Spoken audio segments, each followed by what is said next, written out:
이 주장을 아무나 시키는 건 아니거든요.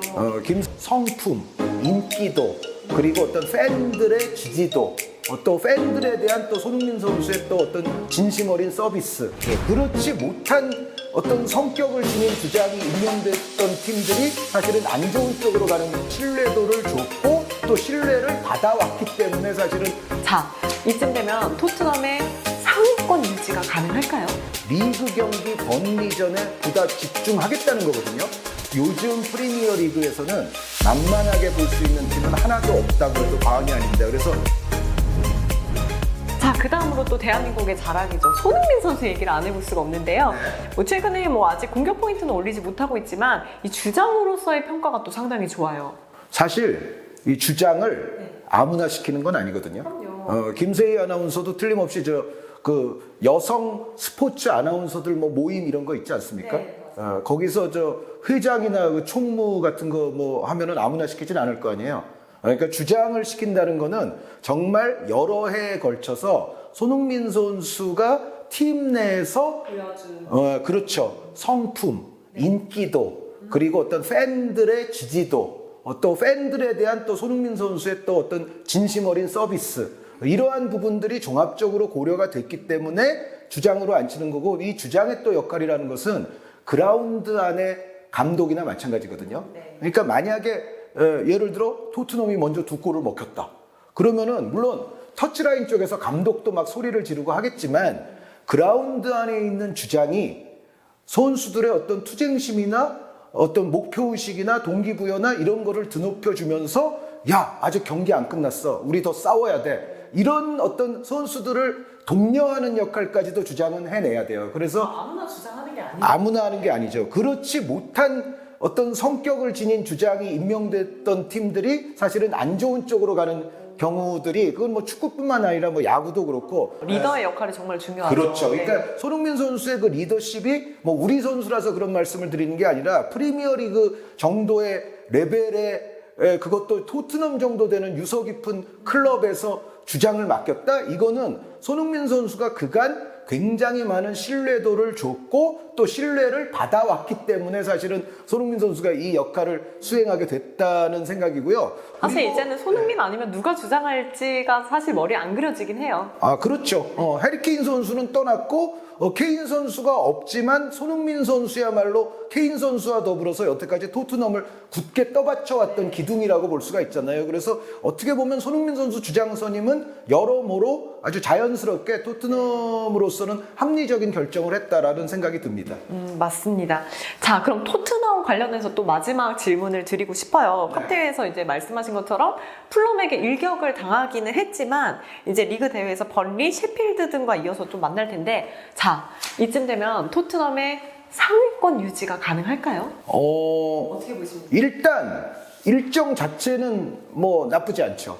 그리고 풀럼전에서 말씀드렸던 대로 토트넘이 많은 로테이션을 시켰다는 거는 리그 경기 번리전에 보다 집중하겠다는 거거든요.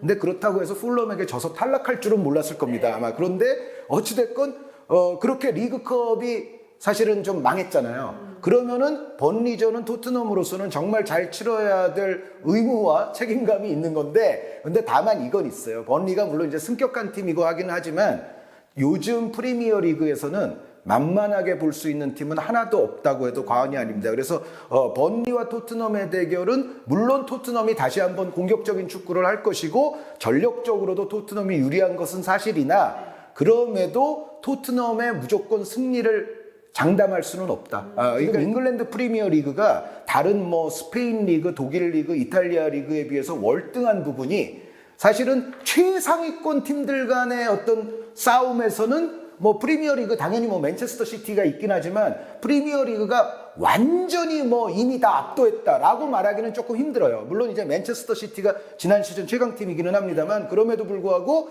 여전히 타리그에도 아주 최상위 강팀들은 프리미어리그 강팀들과 충분히 잘 싸울 수가 있는데, 그 프리미어리그에 지금 내세울 만한 대목은 중하위권 팀들이 상당한 자금력을 가지고서 선수 영입을 다른 리그 중하위권에 비해서는 월등히 적극적으로 확연히 적극적으로 하고 있기 그렇게 때문에 되면 또 어떻게 될지 모르겠네요. 그렇죠. 그러니까 프리미어리그 이제 상위 팀들의 어려움은 중하위권도 많은 돈을 가지고서 선수 영입을 하고 전력을 계속 강화시켜 오는 그런 성향의 리그가 지금 EPL이기 때문에 여기서 중하위권 팀을 그 누구를 상대하더라도 방심하고 들어가기는 어렵다. 그리고 실제로 결과가 어떻게 나올지는 모른다. 그래서 지금 김세희 아나운서 말씀대로 토트넘의 일단 리그 일정은 나쁜 건 아니지만 여기서 잘못 삐끗하게 되면 또 중하위권 팀들이 치고 올라올 수 있다. 그러면서 이제 토트넘에 발생할 수 있는 문제는